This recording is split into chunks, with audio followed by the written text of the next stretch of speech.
Okay, so we've got another video now of a bit of a repair.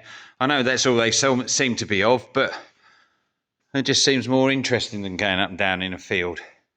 So this tractor, which is it's the T7060, I think it's done about 4,000 hours, but I could be wrong, might be 3.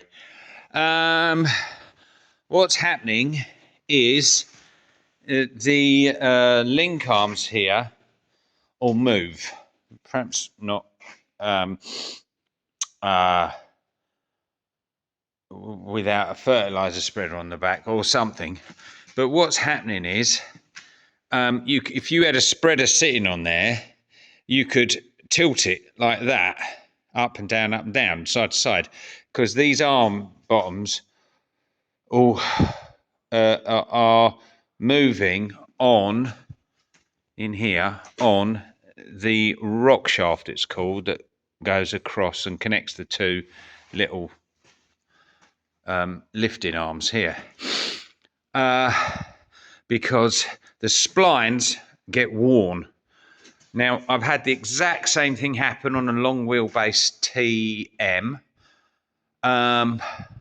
It's obviously a bit of a crap design, because you shouldn't be doing that. There's no way you could plough with this tractor, because the difference in that must be 3 or 4 inches each way as it tilts. It's very noticeable on a fertilizer spreader. You'll go out level, come back, and the thing will be sitting like this, and you'll go, oh, I swear. And that's how I noticed it. I thought, well, that's level, but you grab the fertilizer spreader and you tip it that way. So it's piss poor, really. And they know that because they've changed the design, or the design of the splines. I've got a new set here. You had to have all 3. Lovely shaft there. We'll see what the spline design is, but apparently it's a different design. I don't know exactly how much they are at the minute, but because he was giving me a discount. But even without a discount, that wasn't as expensive as you might have thought. Don't get me wrong, it's still expensive, but compared to tractor parts, it wasn't so bad. And I would imagine that is because they go in a lot and they don't want to take the piss when people are having to fork out to change them. So what we've got to do is undo these parts here, drop the rams pins out, undo, there's a big sort of washer on each end, undo that. That little thing there is a potentiometer that tells you the position of the link arms. That runs off a little pin, or at least I think it does. Actually, I have no idea. We'll find out in a minute. And then the shaft just pushes out quite easily, or at least it did on that TM. I'm not sure what way I'll take it, but I've got to take one of these wheels off. So if I go this way, it looks like some of the air brake stuff's going to be in the way. So it might very well be that I bring it out this way. But if I take off the ancillaries first, and then perhaps we'll get a better view. It's not it's not easy to do, but equally it's not like splitting the tractor and taking apart the gearbox. So anyway, we'll put these put this on, and that will cure it, but just a bit annoying. I did ask a chap from New Holland, because he said they had changed it, if this one had got the new, this T7 had got the new design, and he wasn't sure. He thought it came in after a 17 plate, which would be just my luck if in 1,000 hours this one starts wobbling about all over the place, because this one I do use for ploughing, and you'd forget it ploughing, it'd be all over the place. Right, so we will take off all the bits. Okay, well, it's coming off quite nicely there. So I've dropped off the link arms, the whatever they're called for the pickup hitch. Everything's come to bits nice and easily. It's really dark in there, isn't it? Then that bit, sorry, I'm just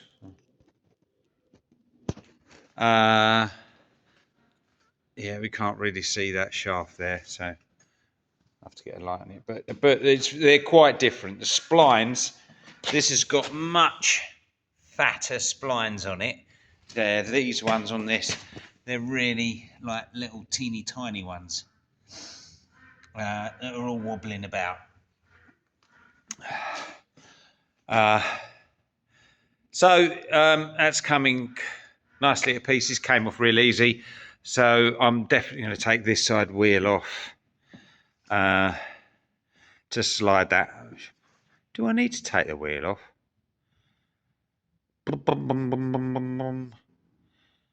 I might not have to take the wheel off, you know.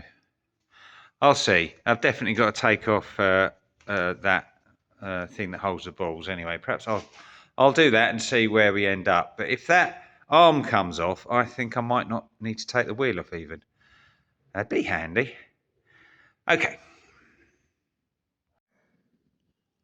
Right, well, I didn't have to take... so the shaft is out, as you can see, and I didn't have to take the wheel off. There was enough room to get it out. You had to... So I lifted that arm off of here, and then just slid the thing out. Now, it is quite heavy, so I'm going to have to get something here to hold it when I'm sliding it back in, because ideally it needs to go in quite straight. There's a, so you can see there's the hole of the thing. Now I haven't got that seal, but I'm going to get it. It wasn't leaking, but I figure if you're taking it to bits, you may as well put a new seal in it, because you'd look pretty stupid if you put it back in and then it started leaking oil. So obviously this side, same.